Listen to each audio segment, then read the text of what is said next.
This is actually a very good question. Show and tell. So if you're not familiar with canning, this is a canning lid and it has this rubber seal. And basically when you can something, it heats it up and it sucks to the jar and it pulls all the air out. It's like a whole big long process, but that's what makes the seal.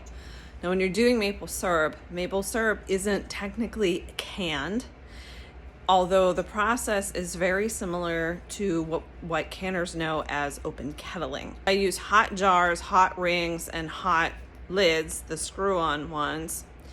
And when I turn it on the side, it actually will basically heat this rubber up so it gets a good seal.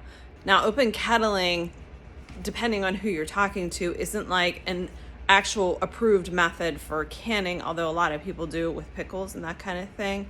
Maple syrup doesn't need canned, it just needs bottled. So that's why we just put these on, flip it on its side, that way it gets nice and hot, and then you turn it back up.